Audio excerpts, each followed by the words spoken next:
Hello everyone, in today's video we will be making some octagons. In the prior video I had made some hexagons, a set of 3 of those. In today's video I'll be going and making 3 as well of the octagons, but I'm going to go over a few other little things in the process. So I need to break down a couple pallets for this project, so I'll be enjoying working with my bull bar a little bit and give you kind of a little bit more of my feeling on the bull bar as of having it for a couple months now. Without further ado, let's get to pulling apart some pallets and get working on a project.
Alright, so I made a little bit more cuts than I had originally intended to, but this actually helps me out quite a bit because the whole reason I had to start this video this way was because I've run out of material.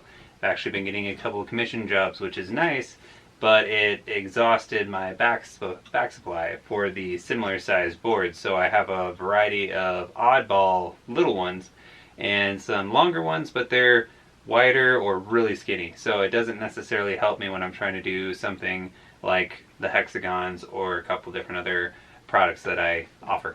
So I had to go through and make a backstock. So that'll help me out in that regard as well. For this project, we'll be doing the same basis of the 6-inch pieces. So the appropriate degree or cut that we are going to be putting on our miter saws or on our miter boxes as well will be a 22.5. Now there's a couple different ways to check that. If you don't have the actual miter saw itself, a lot of miter stands, this one is one that my grandpa made, but a lot of the ones that you can get for $5 to $10 at Walmart, Home Depot, and Lowe's will actually have a gauge on here for where you want to put your blade to make that degree and cut. So just kind of keep that in mind, as well as if you have a protractor or if you have a speed square, those will also give you the degrees for a cut on them as well for you to make your lines and then just cut on the line. If you don't have all the other fancy tools, you can get a speed square for around $3 to roughly around $12 for a really good one if you want to buy a higher name brand, or if you're doing this commercially for any kind of consumer like us, you can just get a basic one at Walmart for around $3. So side note there for you. But we will be making our cuts at 22.5 degrees, same way we were doing with the hexagons as well. So I'll go through each one of these and cut those up, make the 8 pieces. The last one was 6, this one is 8, of course, to make an octagon. So we will make our 8 separate pieces, just like this, and we will tack them all together. Same basis as we did before. I'll be doing the same glue and pin nails. That gives me the best ability to have a good, strong product, as well as keeping my price point very low, so that way I'm able to make profit off of this and then able to continue pumping out content for everyone, as well as I'm able to make some profit off of the sales of the product that I make as well. So just kind of a little tip there for you.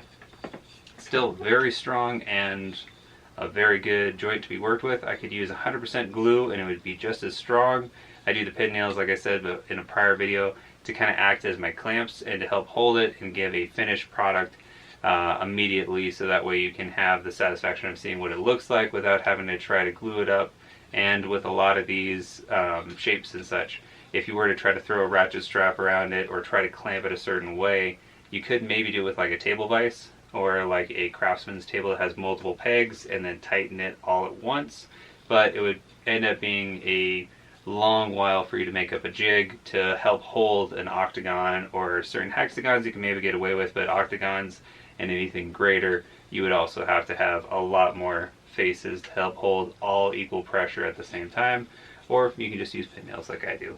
And wait about 24 hours, do a little bit of sanding on any extra glue that might have kind of splooged over, and go from there. So I'm going to go into making the cuts.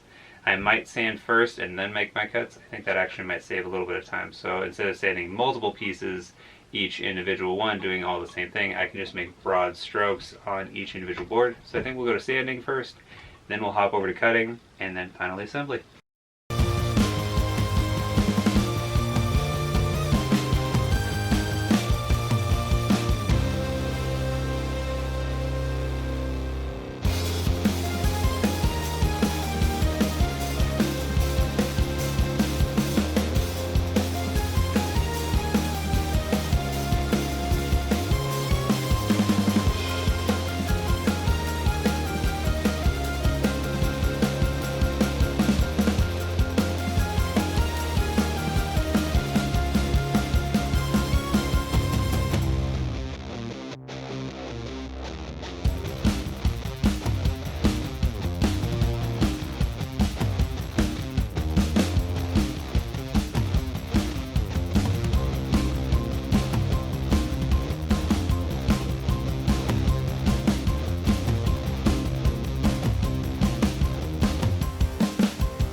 Alright, so to kind of recap a bit, just to catch everyone up here in case you're kind of curious.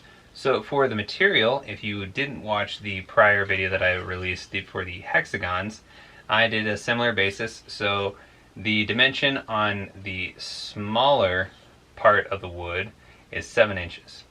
And then you have your fall off on either side. So for that additional dimension, we're looking at, so it is 6 inches on this inner part here, and because of how severe the miter cut is, it only put us at 6.5 inches.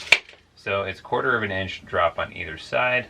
So 6.5 inches and 6 inches at a 22.5 degree cut, or a bevel cut, will create one of these. And all you need to do is, if you want to follow that same idea, go for it. I will give you kind of a final dimension as what that produces at the end, but all you need to do is take this piece and replicate it 7 additional times, 8 total, counting this one, and you'll end up with one of these stacks. So one of these stacks contains 8 of these pieces that are cut down with a 22.5 degree miter on either side, or a bevel cut. And I made 3 stacks, so that means that I will have 3 to make an additional 3 set for the octagons. So 3 octagons is what I created so far. So following from now on, what I'm going to do is the same basis like I did in the prior video. Like I said, if you haven't seen it, no problems. I'm going to be taking wood glue.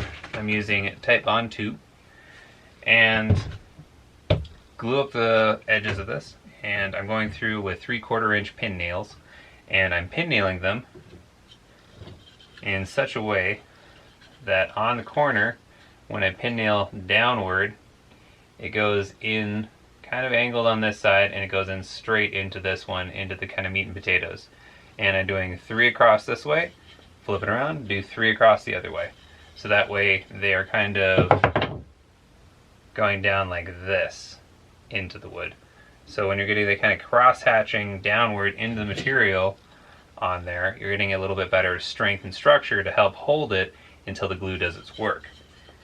And you'll have a little variance depending on what type of pallet wood you use. You're going to have just a little bit off sometimes between the thicknesses or width of the wood as well. So that can kind of add to the aesthetic.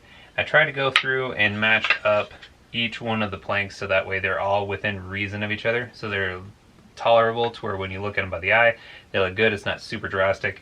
If it does end up being super drastic and I was running out of material, I was actually allowing to do 3 cuts that were a little bit tinier and then 3 cuts that were a bit bigger, so that way you had that kind of dimension hop, and to try to create an aesthetic, because I ended up running out of material, sadly. So if you have to, you can definitely do that. But yeah, without further ado, all we are doing now is going through the glue up and pin nailing stage. So I'm going to time lapse that bit and I will show you the finished result. I'm excited. This is something a little bit different, and kind of continuing with this method. I'm enjoying this, so hopefully you are as well.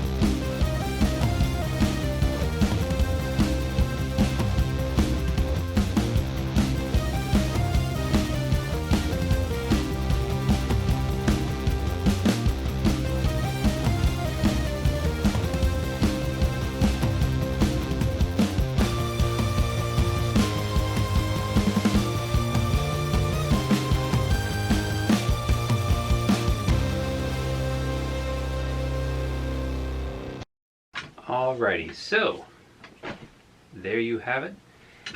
The octagons are done and finished, and I'm quite happy with them. They turned out pretty darn well. Little stop signs, and they'll hang quite nicely for decoration or what have you. And I made a set of 3 again. Not really sure if they'll sell exactly in a set of 3, but there's same kind of basis. If you were to dowel rod, pin nail, or screw them together, you could create all sorts of different decorating. Let's see here. I'll also go same way as I did the hexagons for a couple different ideas or methods in which to use them. Not quite on that way. Let's see where to kind of, not quite, but a couple different formations for them. But hopefully you enjoyed that little how to build a pallet octagon and our pallet octagon shelf. How to build the pallet octagon shelf. Kind of a lot to say there, but there's 3 of them for you, and it's a pretty simple process, just like the hexagons. The same kind of basis for them. I use the 6-inch marker. So to give you a final measurement here, they are 14.5 inches across, height, what have you, since they're even across the board. So 14.5 on the inside dimension here, and just overall you're looking at 15.5 inches from outside to outside for these octagons. And yeah, if you wanted to mount them, just putting 2 screws or 2 nails in the wall will help these stay pretty stable. They're thin enough that I don't know if you necessarily need or would want hanging apparatuses on the end of it, because they would kind of hang out past it a bit. Got a little glue on the fingers there. But if you do have any issues with the pin nails sticking through, what you can do is kind of push those over with a hard flat surface like a hammer. I was just using some side cutters. Those work pretty well as well. If you like the video, make sure and hit the like button. If you haven't already, please hit the subscription button. Every subscription counts. And if you haven't as well, hit the notification bell if you enjoy watching the content that I am putting out each and every day that I can, which equates to about a week.